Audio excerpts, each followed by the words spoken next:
What's up, boys and girls? Today is the day. Today is finally the day.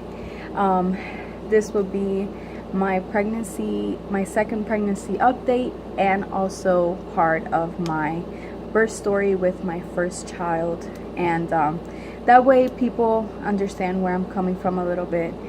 I will start with I'm not sure if I should start with my update, or I'm not sure if I should start with my birth story with my first one. I think I should start with the update. So this will be my 28-week update. I'm currently 28 weeks, and this pregnancy so far has been okay. It's a completely different pregnancy from the first one. It's completely different, and I would say it is different. Every pregnancy is different. For new moms out there, every pregnancy is different. I point that out because I am not the same person like my first pregnancy or my regular self. So I will get into details in a bit about that. But as long as my update, so the baby's doing fine. The baby is okay. I went to the doctors today because I called in at work yesterday because I wasn't feeling good. I was having pelvic pressure, and for those who don't know, 28 weeks is preterm. So for my first one, it was full term, so it was alarming to me. It was different. So I called in because I was having pelvic pressure. Where I currently work at, it requires me to walk a lot. So I kind of figured that was part of it. And it's third shift, so it's at nighttime. So I come home, I sleep, then at nighttime I have to work. So for that reason, I was having that pelvic pressure. So I decided to call my doctor, and he just told me to go home. He was like, no, you gotta go home today. So that was a bit alarming, and I went to the doctors, and they specifically told me to rest for starting today until Monday. So I can't be at work until Monday, so I have to stay at home because I need to rest my body. I need to relax because if something were to happen, like if my water would break, or if I would have some vaginal bleeding or any type of abnormalities, I would have to go to the hospital. I would have to give birth, and the baby will be preterm, so it will be she would be really little, not super little, but she would be little enough, and she would be in the NICU. So obviously they told me, they recommended for me to stay, so I'm staying at home. I'm currently not at work. If you can tell, I'm at home right now under the tiki bar that we have here. So that was the update that I have for now for my 28 weeks. Is just that, just stay at home, just to be careful, take it easy, and that's really about it. So moving forward to my first pregnancy, that way you guys can understand a little better where I'm coming from. For my first pregnancy, I had a boy, and his name is Adrian. You probably have a crazy boy. He is a grown man in a little boy's body. It's just crazy. Boys are a blessing. For those moms who are having boys, watch out, because you guys are gonna love boys. And for those who are having girls, me currently at the moment, I'm having a girl in this second pregnancy. I am so scared. Please leave me comments at the bottom, please. I just want comments of how you guys deal with it, with girls specifically, because I don't know. I'm a girl myself, but dealing with another girl, it's just so hard for me because I had a boy for my first pregnancy. Boys are so loving. I wouldn't say mama's boys, or they're more with their father. It depends. But he receives love from the both of us equally. And so for my first pregnancy with my son, he was delivered via C-section, and he was born at 39 weeks. So he was already full term. He was 6 pounds and 9 ounces, and we delivered him at 9:29 a.m. I remember all of that. It's just stuck in my brain. I would never forget that. Now I will have to remember for my second one. So he was born early. My water broke naturally. For my pregnancy with my son, everything went smooth. I didn't have complications. I didn't have anything whatsoever. I was a stay-at-home mom, so stay-at-home mom, becoming a stay-at-home mom. But I would stay at home. I didn't work. The only one who worked was the hubby. He was the only one that was working at the time, and I would stay at home. And so that made my pregnancy go a lot smoother. And it wasn't bad. It wasn't a bad pregnancy. The only thing that went bad was the delivery. For those moms who already know about postpartum depression, it's really hard. I didn't know I was going through it. It was debatable. Maybe, I'm not sure if I did go through it, but from what I have read and what I have seen, I'm pretty related to that, because I probably did. I just didn't know how to explain myself, and I don't know if people around me knew it, because I was good at hiding it. I was really good at hiding what I was feeling. So like I said, he was delivered via C-section, and I was really upset because things didn't go as I wanted to. You know, for you new moms out there, nothing really goes as planned, and I'm pretty sure there's a lot of people who have told you that. And obviously I'm not here to give you plenty of advices, because I'm pretty sure you get that on the daily, and it's really, really exhausting when you get that. So basically nothing went as planned. I wanted to deliver naturally. I didn't want to have no epidural. I didn't want to have anything. I just wanted to deliver naturally, go with the pain, deal with it, just deliver. And especially vaginally, I just wanted to do it. But it didn't go that way. I was 6 centimeters when, you know, it was time to deliver. I did have an epidural because I was really stressed with all the contractions and the pressure. So the baby wouldn't go down because of that reason. So they required me to have epidural, even though I didn't want to. But I just did it because I was so annoyed, because they kept asking me all the time. So I did it, and the epidural really didn't do anything. It just took like one leg. It just took part of my pain away. It didn't really go away. So it didn't work. That was one of them. Then the second part was that he was already 6 centimeters. So, you know, I was really confident. I was scared. I was shaking that, you know, that he was going to come out. And, but things took a turn. Literally, he turned. And as soon as they checked my cervix to see where he was currently, if I was already ready to give birth, he was decreasing. So instead of 6, it was going to 5, it was going to 4.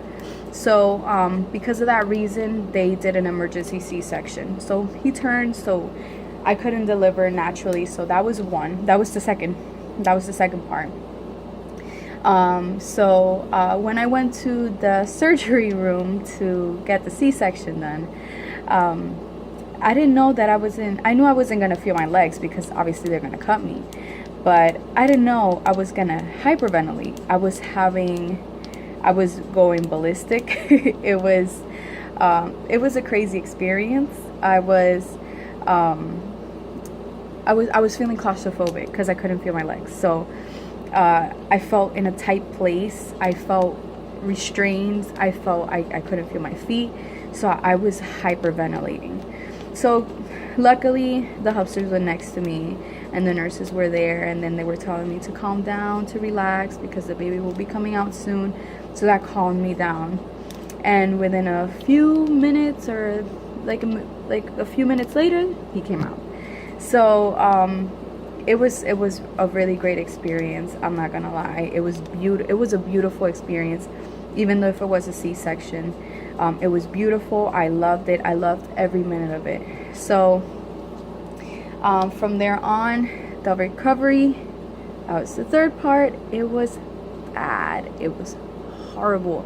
I was retaining water. I was really bloated.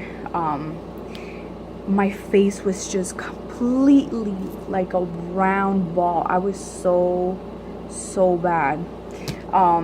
My legs were swollen, my face, my arms, my legs, everything was swollen. And I'm not the type of person that likes to be taken care of. I'm not sure what it is. I like to take care of people. I don't like just being taken care of. It makes me feel not worthless. I feel helpless. I don't know. I like helping people. I don't like people helping me. So that was another one. My recovery for my C-section was horrible. It was really bad. It was really bad in the sense of my own health. The baby, my son Adrian, he was perfect. He was fine. He was super healthy. He was just great. He was great. He was doing great. But me and the other side, the recovery was super bad. I had staples, so that was hurting and pinching my skin. Until I got those out, then I was super excited. Even with my recovery, I was trying to breastfeed, but it didn't work because I didn't want two pains at the same time, and it was too much going on. So for this second pregnancy, I want to breastfeed is one of the goals that I want to do. Of course, I know that nothing goes out the way you want to, so things might change when the baby's here. But of course, but I still have plans for me to, to do things with this second baby that I didn't do with the first, that I didn't either quite understand, or I didn't know how to do, or comprehend, or do, or tolerate, I would say. So for my first pregnancy, the recovery and everything was bad for me, like health wise, but for my baby, everything was normal, everything was healthy, so we were good on that. And with the postpartum depression, I didn't realize that I had it. Every time I would see him, I would cry. It's just, I felt like I wasn't good enough. I didn't know if I was fit to be a mom. All those things were running through my head, and it wasn't because of, and I knew it wasn't me. I just knew something was there. Something was going on with my feelings and how I didn't like it. So other than that, everything was okay. I went through it, and I didn't take no medication for the postpartum depression. I mean, at least I thought I had it. The symptoms were there. Everything seems legit, but I didn't take anything for it. I just coped with it, and I had the support of my family, and so everything went well. And then eventually, I just got out of it. So and of course, everything was new to me, so that was a major part of it. I was a new mom. I didn't know a lot of things that were going on, plus I was going through this crazy recovery, but I don't blame it. It was a great experience. Like, regardless of whatever happened to me, it was a great experience for me, because I had my first child, and right now he's my pride and joy. He's just everything to me. So for this second pregnancy, I really want to do more. I am planning to do VBAC. For those who don't know, is basically having a regular vaginal birth right after a C-section. So I think they would have recommended me to have a C-section if I would have gotten pregnant sooner, but we basically waited like 3 years prior. So within these 3 years, it's technically going to be 4, because it's going to be until next year. So I think everything, they still recommended me to do VBAC, so it was okay. I didn't mind it, and that was one of my plans that I wanted to do. So I spoke with my doctor, and he said it was perfect. It was okay. There are some risks with VBAC. It could be rupture of where the C-section was, but I would still take the risk. I wouldn't want to go to another C-section unless if I really have to. Of course, if I have to, I have no power to that. Obviously, I want the baby out and healthy as soon as possible. But if I can do it vaginally and plus naturally, I'm still fine with that. So it really, at this point, like, it really doesn't matter. I'm not expecting a lot. I'm just gonna go with the flow, just to see how everything works out. But other than that, I guess that will be it for my pregnancy update. I'm gonna do one for my 29 week, which is on Sunday or Monday. It's the beginning of the week, so I turned 29 weeks this next week. So that should be another update. If not, I probably would skip until the 30th, because the 29th is basically the same thing that I have to do. But I will do another update maybe on the 30th week, just to skip a little, because it will be the same thing unless something dramatically changes. But either way, that was my update. I wanted to do another video. I'm definitely gonna do more of these because they're so much fun. I know it was probably long. I'm reading here like 16 minutes. You probably skipped through it because all of my chatting and ranting about babies here. So I'm gonna have more videos to come about the baby. Of course, right now I am resting. I am doing fine. I am doing all these things that I can do for this baby not to come out sooner. This baby needs to cook a little more in there. So hopefully you guys have a great night. I will see you guys on my next update. And of course, check out our giveaway winner out. So click on that video. Of course, I'm gonna leave one of the suggestion boxes up here so you can see it as well. We're gonna do more giveaway videos too, and then there's probably gonna be a munch pack unboxing soon because we're gonna get that soon. So thank you so much guys for watching, and I hope you have a great night or day. It's nighttime over here, but thank you guys.